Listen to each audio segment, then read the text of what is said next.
Last time, through Michel de Montaigne, we loosened our grip on the quiet need to be seen. But something lingered, not outside, inside. Because even when the world steps back, even when the noise softens, even when no eyes remain upon us, the mind does not follow. It stays awake. It replays. It anticipates. It constructs entire futures out of nothing but possibility. Montaigne observed this with unsettling precision. My life has been full of terrible misfortunes, most of which never happened. And if you sit with that long enough, something uncomfortable begins to surface. Not as an idea, but as recognition that the exhaustion you feel is not always earned. That much of what burdens you has never truly existed beyond your own thinking. This is where most conversations around minimalism quietly fail. They look outward, but Montaigne looked inward and found that the heaviest form of clutter was never in the world. It was in the mind that refused to leave it alone. So today, we move deeper, not into your life, but into the invisible weight you carry within it. Because the question is no longer, what can I remove from my surroundings? It is far more precise. Why does my mind still feel heavy, even when there is nothing left to hold? If we are to speak of minimalism at all, we must be careful not to begin where most people do. Because in modern life, minimalism has been reduced to something visible: clean spaces, fewer possessions, curated aesthetics. It has been packaged as a lifestyle, often tied to productivity, self-improvement, even a certain visual perfection that quietly invites comparison. But this is where the misunderstanding begins, because none of that explains why, even in the absence of excess, the mind remains crowded.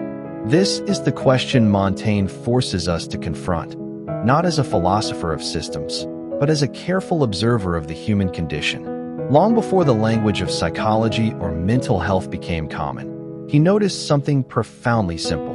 The mind does not suffer from what is. It suffers from what it adds, from imagined outcomes, from rehearsed conversations, from futures constructed without evidence.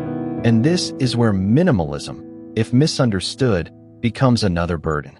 Because instead of reducing weight, it can quietly shift it from the external world into the internal one. You remove the objects, but not the attachment to control. You simplify the environment, but not the tendency to overthink it. You pursue simple living, yet carry a mind that refuses simplicity. In fact, modern interpretations of minimalism often intensify this problem. They introduce a new standard, a quieter pressure to get it right, to maintain a certain identity, to live in a way that appears intentional, even when the mind beneath it is anything but. And so, what was meant to bring well-being begins to create subtle tension, not because minimalism fails, but because it was never meant to operate only on the surface. Montaigne understood this with remarkable clarity. He did not attempt to control life. He examined the ways in which his own thinking complicated it. And in doing so, he revealed something that still unsettles us today: that the greatest source of mental clutter is not the world we inhabit, but the one we continuously construct within it. And this is where the tension begins to reveal itself. Because once minimalism shifts from understanding to identity, it stops freeing the mind and starts quietly measuring it. You begin to notice it in subtle ways, not in what you own, but in how you think about what you own. A hesitation before acquiring something simple, a quiet guilt after making an ordinary choice, a lingering question that never fully resolves. Am I doing this right? This is not simple living. This is internal pressure wearing the mask of intentional living. And the danger here is almost invisible, because unlike physical clutter, this kind of mental weight feels justified. After all, it presents itself as discipline, as awareness, as growth. But Montaigne would have recognized the pattern immediately. He wrote extensively about the human tendency to construct burdens out of thin air, not because life demands it, but because the mind resists uncertainty.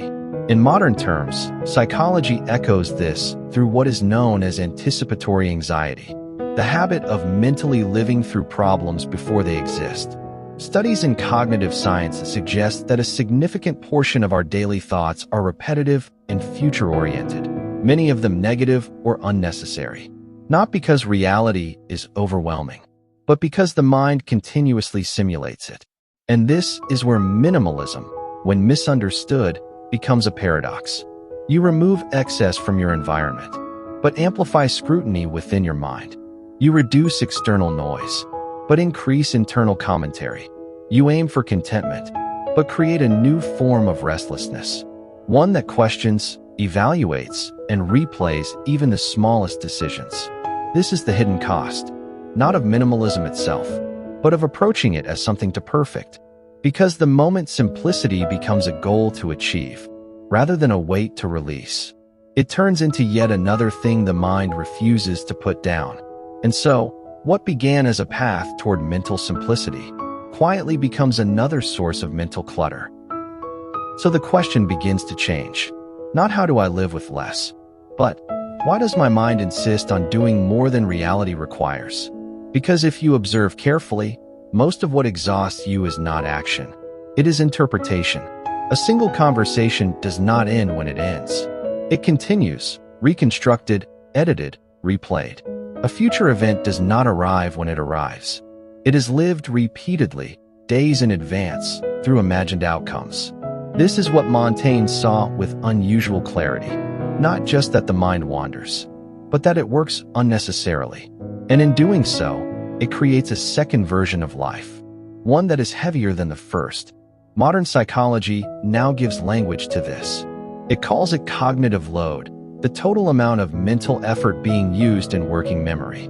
But what is rarely acknowledged is how much of that load is self-generated, not by circumstances, but by the refusal to leave things alone. Montaigne's approach was not to eliminate thought.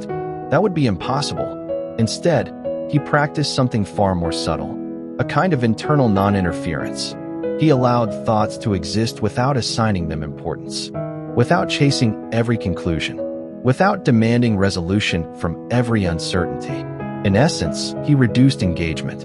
And this is where true minimalism begins to separate itself from its modern interpretation. Because mental simplicity is not about controlling the mind. It is about withdrawing unnecessary attention from it. You do not need to analyze every feeling. You do not need to prepare for every possibility. You do not need to understand everything that passes through you.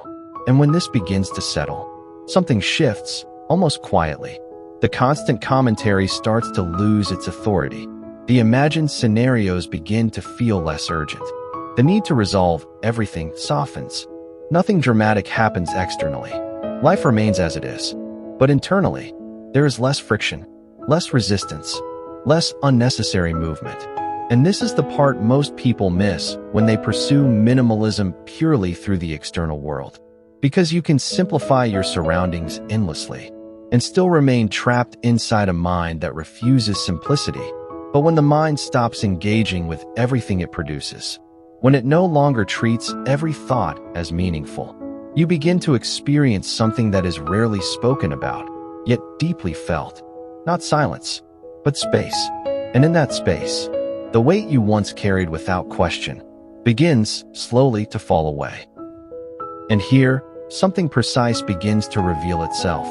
Not as a method, not as a system, but as a quiet separation between two ways of living that often look identical from the outside, yet feel entirely different within.